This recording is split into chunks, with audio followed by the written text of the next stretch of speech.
Hello guys, welcome back. Now in the last class we have seen theoretical aspect of fractional flow equation and we have also covered the derivation part. So if I conclude the last video, we can see that fractional flow defines relative movement of this specific fluid at each and every point in our reservoir. Fractional flow depends upon several parameters. Relative permeability is one of them. Relative permeability depends upon saturation. So we can say that fractional flow equation ultimately depends upon saturation, although we do not define that specific relationship in our equation. So if we make a plot of FW versus SW, which we usually do in the laboratory experiments. So when we make a plot of FW versus SW, we basically define a function telling you different values of FW at each and every saturation. So this is some sort of data which we have to take. Now once you have defined the fractional flow equation, what is the next term which you need to know? You need to know saturation at each and every point in your reservoir. So in order to define this saturation profile at each and every point in our reservoir, in order to define this fractional flow, we will make use of frontal advance equation. So frontal advance equation is basically study of saturation profile.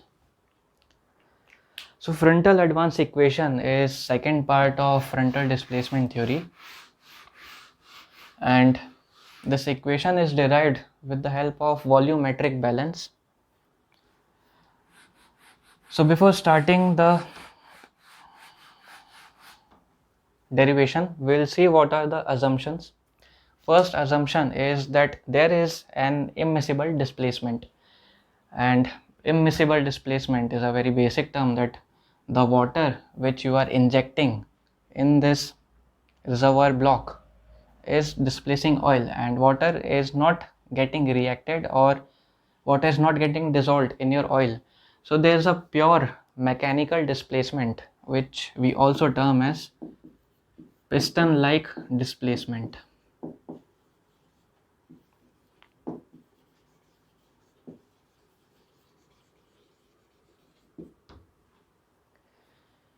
Now the second major assumption is that we neglect capillary forces and gravitational forces. So even though we know that this is your reservoir block is a porous medium, and capillary forces is one of the most crucial parameter in defining the flow of fluid. So capillary pressure depends upon the saturation, and saturation which depends upon the distance. So we are basically neglecting this whole scenario, and we have seen this in the case of derivation of fractional flow equation. In the end, we neglect the capillary pressure term, saying that its effect is not very large. So we will use the same equation which has neglected the capillary forces to define frontal advance equation. So let us start with volumetric balance.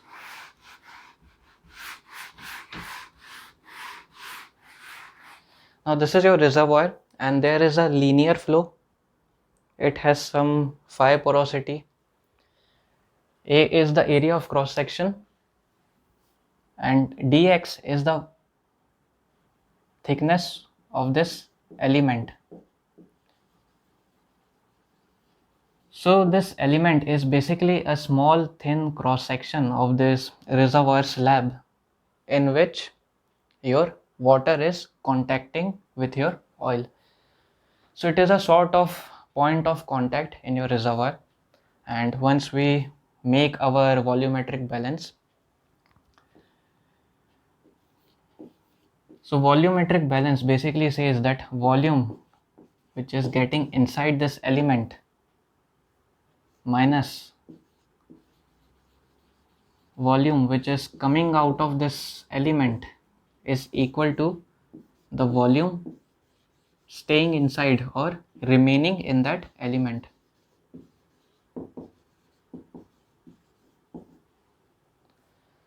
कुछ जा रहा है, कुछ बाहर आ रहा है, but there is some difference between the inflow and outflow, and that difference is defined by remaining volume. So we will use fractional flow equation as we will only consider water in this case. According to fractional flow equation, this is what we can use. This will be basically your flow rate of water. So this is your flow rate of water which is multiplied with a very small amount of time, because it is a very small part of the reservoir, minus, now since it is a very small part of reservoir, there will be a very minute change in fractional flow rate.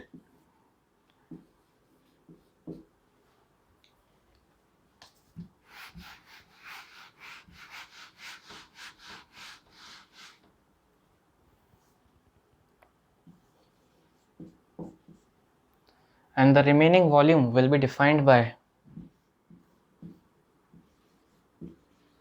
this will be the bulk volume of this specific region, but since this media is porous, it will have some porosity, and the water has just entered this specific element, so the saturation will be very small. So this is the equation, and if we rearrange this equation,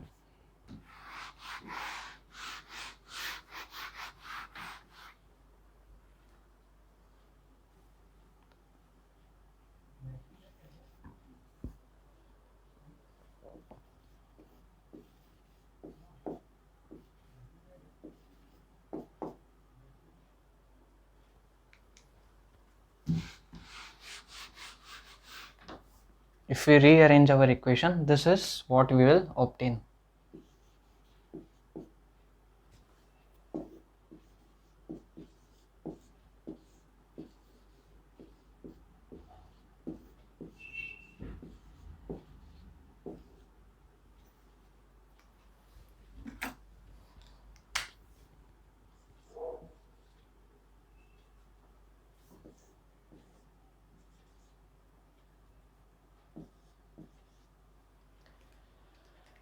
So these values are actually variable, they change with time, they change with position. That's why they are defined for one specific saturation, as this element will be valid for one specific saturation value. Now this is basically your slope in FW versus SW graph. We will see different aspect of this graph later. And dx by dt, which can also be written as velocity.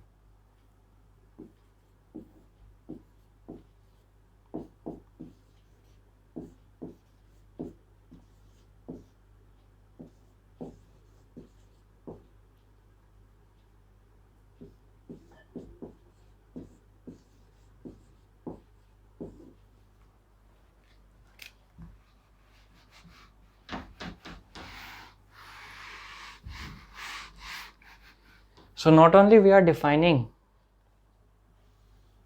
the position or time of saturation, but we are basically obtaining the velocity. Now if we try to visualize this equation, this is our reservoir, although it does not look like a reservoir. Suppose it is our reservoir, and we divide our reservoir into smaller blocks.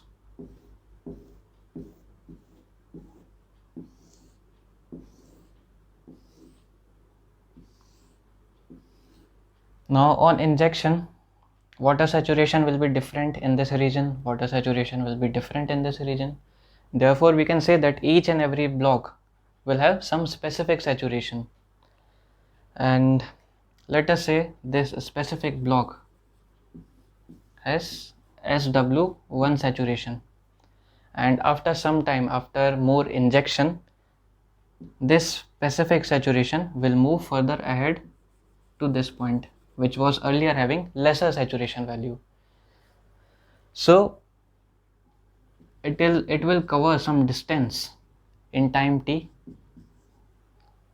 Therefore, this specific saturation value will have some velocity.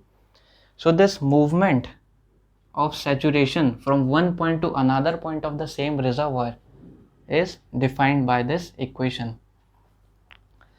And also, not just the velocity, but we are ultimately obtaining the position of any saturation at time t.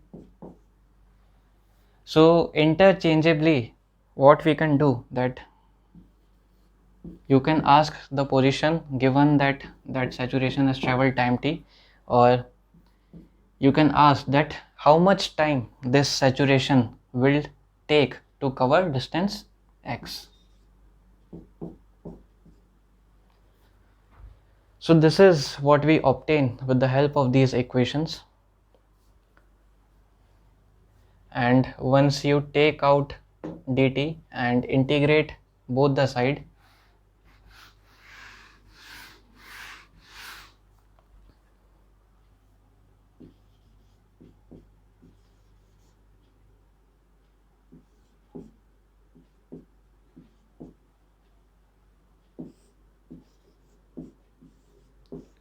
t will add up here, and basically they will give volume.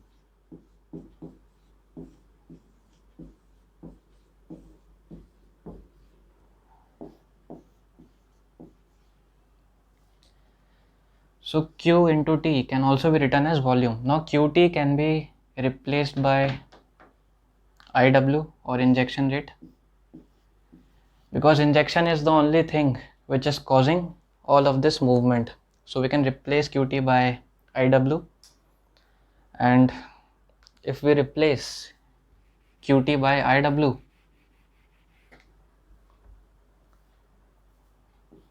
iw into t will basically give you cumulative volume which is injected. So once you are able to calculate the amount of water you have cumulative injected into your reservoir, you will be able to calculate the distance traveled by different saturations. And this equation is in consistent units. That is, if let us say,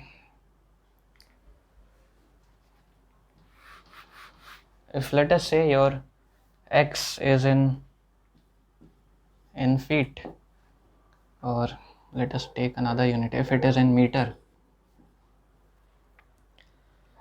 then this will be in meter cube, area will be in meter square, and these will have no units. They will have, f will have unit, but it is a ratio, so that will not make sense. And if you replace it by qt into time, then it will be given in meter cube per second, time will be in second. It can be in days also. So depending upon different units, if they are consistent on both the side, if the final of all the cross cutting is the same on left hand side as well as on the right hand side, then this equation can be used. So I would recommend you to use this equation, or to remember this equation. And if you want to convert it into the field units, then basically you can consider x in feet.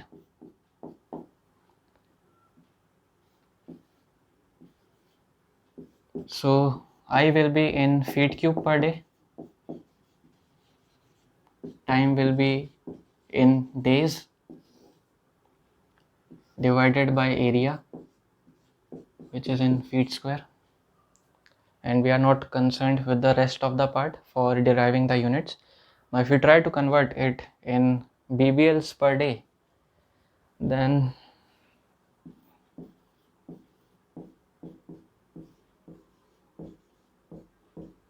you can simply make a minor change by multiplying it with 5.615.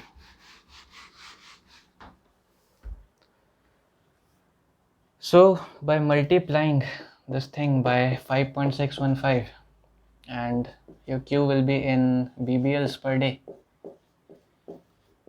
you are basically getting the field unit form. Alright, so let us talk about the slope part, dFW by dsW.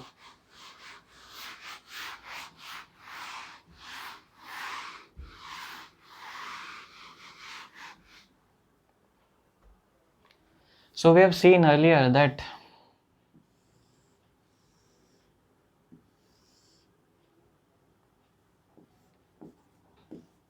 with the help of laboratory experiments, we are able to define this curve where a fractional flow values are plotted against each and every saturation. Now, once you are able to obtain the saturation at each and every point in your reservoir, you will be able to calculate FW at that specific point. So, let us talk about the derivative dFW by dsW, which is one of the variable given in the equation.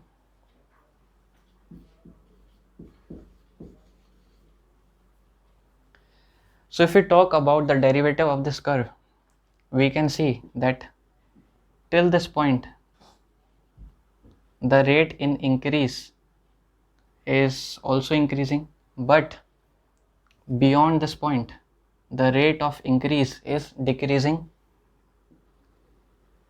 Hence this is the derivative curve which we will get. And what we can see that at two different saturations, same value of derivative can exist. So once you put the slope in this one particular equation, what you will notice that all the values are same for one specific time. At two different saturations, you are getting same slope value. So basically at one position in your reservoir, there are two different saturations, and that is impossible. So this was one sort of interpretation, and once more work was done on this one specific equation, the assumption that we are neglecting capillary pressure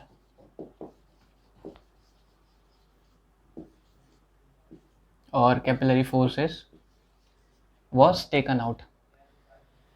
So this curve is again defined by taking capillary force term into our account.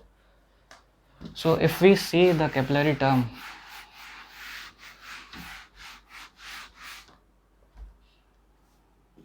your FW is given by this equation.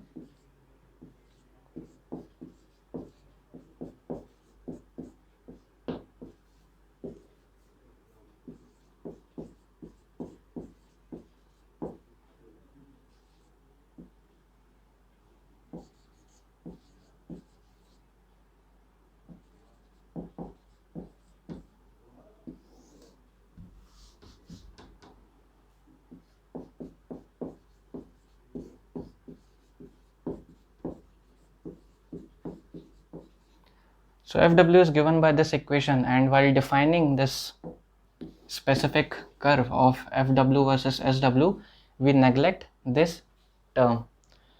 Now we add this term again and see how actually it changes the whole interpretation process. So capillary pressure is changing with x, and let me draw one more diagram. So in order to visualize this change, we'll consider this as our reservoir. This is your injection well, this is your producer part, and this is how your x is varying. Now what it is saying, that capillary pressure is changing with x. And how is that possible? Capillary pressure is function of saturation, which we have seen in the reservoir classes, and saturation will be the function of x because this is your injection point and this is your producer point. So for a very long period of time, this will remain a region of high water saturation. सीधी सी बात है, यहाँ पे पानी ज़्यादा भर रहा है तो saturation यहाँ पे ज़्यादा होगा. So the saturation, on an average, we can say that saturation is decreasing in this direction. This is the region of higher saturation, and since the water is getting reduced, the saturation will also get reduced. We are talking about water saturation only. So since the saturation is changing with distance, capillary pressure will also change with saturation. And since this is a region of high saturation, high water saturation, capillary pressure will be less. This is a region of low saturation, low water saturation, then capillary pressure will be higher. We have seen that PC is the difference of PO minus PW. So this is the major change which is happening on neglecting this one term. So once we add the effect of this term, the nature of graph of FW versus FW will change.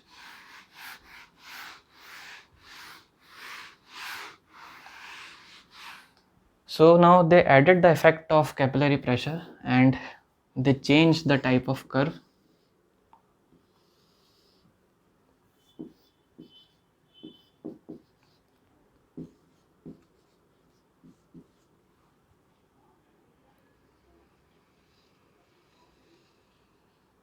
So this is the type of curve which we are getting on adding the effect of capillary pressure. And this red line denotes the earlier curve. So in this case, the rate of change is constant. Now if we define the derivative curve, what you can see, from this point to this point there is a straight line. Therefore the rate of change will be constant, and from this point there is a decrease in the rate of increase. So this will follow the same path which it was following earlier. So another interpretation was made by one different scientist, and what he said, that from this saturation SWC, from where the water starts flowing till this saturation, which is called as SWF, the velocity will remain same. Not only the velocity, but the variation of x will also remain same, because given that all these conditions remain constant, such as QT, A, porosity, area, these will actually remain constant. The only thing which changes is slope.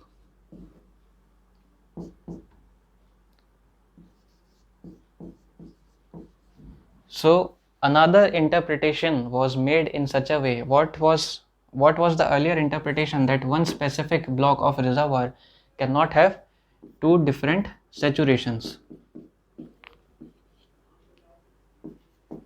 But now this graph is seen in a different way this time. What they are saying now is that from SWC to SWF, all those saturation blocks will travel same distance in any given time t, and beyond this point the distance, or basically the speed, will change. So if we try to visualize that with the help of simple diagram,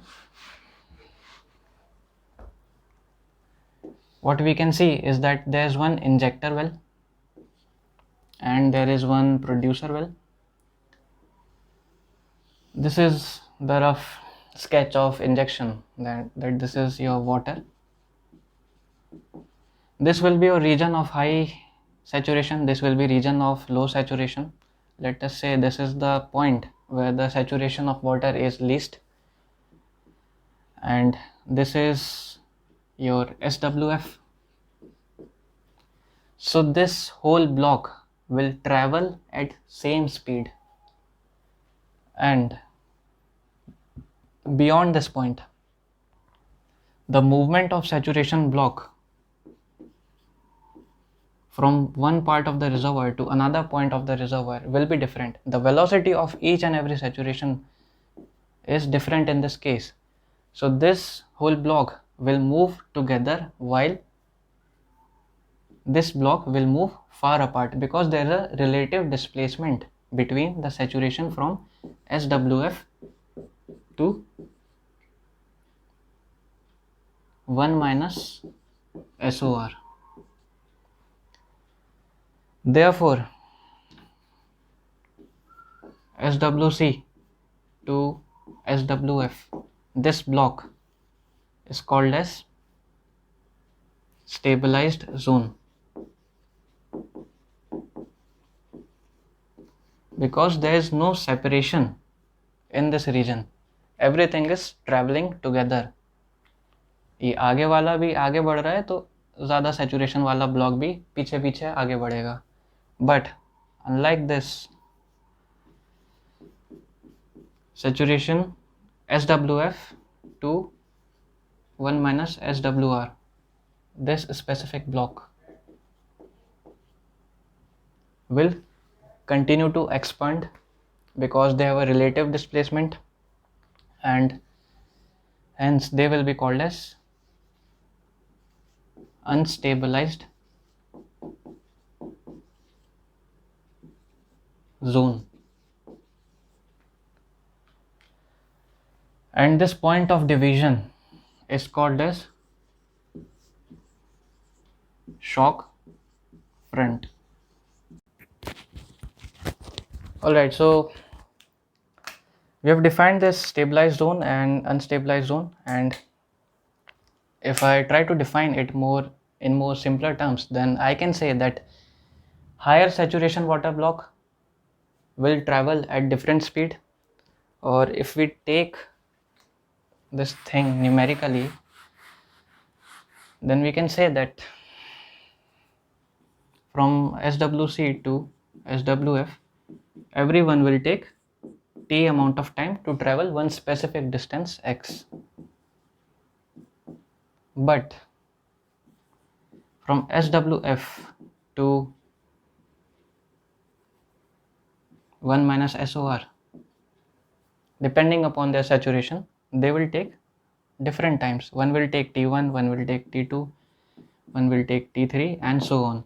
And as the saturation increases, the time taken by the block, the saturation block, to move ahead will also increase. So this higher saturation block will get slowly will move ahead slowly, but this specific zone will move at a fast rate, and it will move with same speed, same rate. So this is it about the theoretical part about the frontal advance equation. In the next video, we will see the procedure of how to actually use this equation and how to make better result, how to gain better outcomes using this frontal advance equation.